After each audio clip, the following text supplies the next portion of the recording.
کہ مجھے اپنے گھر والوں کی 30 مسڈ کالز میں سے ایک کی بھی آواز کیوں نہیں آئی۔ اب میں اسٹیڈیم روڈ سے ہوتا ہوا کارساز کے تھرو گلستان جوہر کے ریزیڈینشل بلاکس میں داخل ہو چکا تھا۔ اس دوران میرا جتنا بھی راستہ طے ہوا وہ میں بتا نہیں سکتا۔ سردی میں پسینے چھوٹے ہوئے، اس قدر کہ ہاتھوں کی ہتھیلیاں بھی پسینے سے بھری ہوئی تھیں۔ میں اب 15 منٹ بعد گھر آیا تو رات کے وقت ہمارا کتا سو رہا ہوتا ہے، اس نے بھونکنا شروع کر دیا۔ وہ کبھی بھی اتنی رات کو نہیں جاگا تھا۔ میں گھر آیا تو امی کا پریشانی سے برا حال تھا۔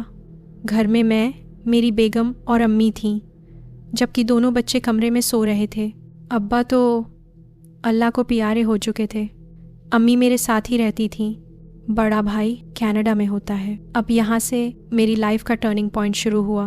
میرے گھر میں بہت عجیب چیزوں کا سلسلہ شروع ہو گیا۔ اس رات میں نے نہ صرف کپڑے چینج کیے بلکہ میں نے شاور لیا اور صبح کی نماز کا انتظار کرنے لگا کہ کہیں میری نماز نیند سے رہ نہ جائے۔ اور ہمارے گھرانے میں صوم و صلات کی بہت پابندی کی جاتی ہے۔ بیگم نے کہا کہ سو جاؤ، میں اٹھا دوں گی۔ کافی دیر بعد فجر کی اذان ہوئی، میں نے نماز ادا کی اور سو گیا۔ بیگم کو کہا کہ مجھے کوئی نہ اٹھائے، میں نیند پوری کر کے خود ہی اٹھوں گا۔ بچوں کا کمرہ امی کے کمرے کے بالکل ساتھ تھا، جبکہ اس کے بعد ایک بڑا ٹی وی لاؤنج، پھر رائٹ سائڈ پر بیٹھک، کچن، اس کے بعد میرا کمرہ تھا۔ میرے کمرے کی کھڑکی سے گھر کا مین گیٹ اور چھوٹا سا لان تھا، وہ نظر آتا تھا، جبکہ امی کے کمرے کی کھڑکی کے بالکل پیچھے ایک گلی تھی جو گھر کو چاروں طرف سے گھیرے ہوئے تھی، اور یہ ہوا کے لیے تھی، جہاں میری وائف نے کپڑے تار پر ڈالے ہوئے تھے۔ صبح سنڈے تھا، میں سو گیا۔ اگر میں کمرے میں نیند پوری کروں تو میری بیگم نے مجھے کبھی آ کر ڈسٹرب نہیں کیا تھا۔ صبح تو پہلے ہی ہو چکی تھی۔ میری بیگم اور امی نے میرے سالے کی شادی کی ڈیٹ فکس ہونی تھی، وہاں جانا تھا، میں نے ہی انہیں لے کر جانا تھا۔ میری بیگم نے پلان کیا ہوا تھا بچوں کے ساتھ جائیں گی، 2 سے 3 دن وہاں رہ کر آ جائیں گی، جبکہ امی کسی کے گھر نہیں رہتی تھیں۔ اب میں نے دیکھا، میں یقین کے ساتھ کہہ سکتا ہوں کہ ہلکی نیند میں تھا، مگر بیگم کی مسلسل آوازیں دینے سے اٹھ گیا تھا۔ مکمل آنکھیں نہیں کھولی تھیں، وہ کمرے میں کھڑی ہوئی ہے۔ میں نے دیکھا میری بیگم نے بہت قیمتی ڈریس پہنا ہوا ہے اور وہ سیور پہنے مجھے پوچھ رہی ہیں کہ میں کیسی لگ رہی ہوں۔ مجھے بہت عجیب لگا۔ آج سے پہلے تو اس نیند سے اٹھا کر مجھے نہیں پوچھا تھا۔ یہ اپنے اس سوال کے لیے میری نیند خراب کر رہی ہیں۔ اس نے مجھے ایک بار آواز دی، 2 بار دی، دوسری بار میں نے ہلکی سی آنکھیں کھول کر اس کو دیکھا جیسے کوئی نیند میں ہوتا ہے۔ اس نے ہاتھوں میں چوڑیاں پہنی ہوئی، وہ میرے بیڈ کے آس پاس گھوم رہی تھی۔ اس کے بعد مجھے نہ دروازہ کھلنے کی آواز آئی، نہ چوڑیوں کی آواز آئی، بس ایک دم پورے کمرے میں خاموشی ہو گئی۔ اس کے بعد میں اٹھا تو دوپہر کے 4 بج رہے تھے، میری نیند پوری ہو چکی تھی۔ گھر میں ایک دم خاموشی، مجھے سمجھ نہ آئے، نہ بچوں کی آواز آ رہی ہے نہ بیگم کی، امی بھی نہیں کمرے میں آئیں۔ میں اٹھا، فریش ہوا، شاور لیا تو دیکھا میرے بچوں کے کمرے میں امی اور بیگم تھیں، سب بالکل تیار بیٹھے ہوئے تھے۔ میں نے امی کو کہا 4 بج چکے ہیں، آپ نے مجھے اٹھایا کیوں نہیں؟ تقریب کا 7 بجے کا ٹائم ہے، اب تو میری بیگم کو وہاں ہونا چاہیے تھا۔ بیگم کچن میں گئی، 10 منٹ میں ناشتہ بنا کر بچوں کے کمرے میں آئی اور کہنے لگی ناشتہ کر لیں۔ میں ٹیبل پر بیٹھا ناشتہ کرنے لگا۔ میں نے بیگم کو دیکھا، وہ مکمل تیار تھی۔ میں نے کہا کہ یہ فیروزی سوٹ پہنو گی؟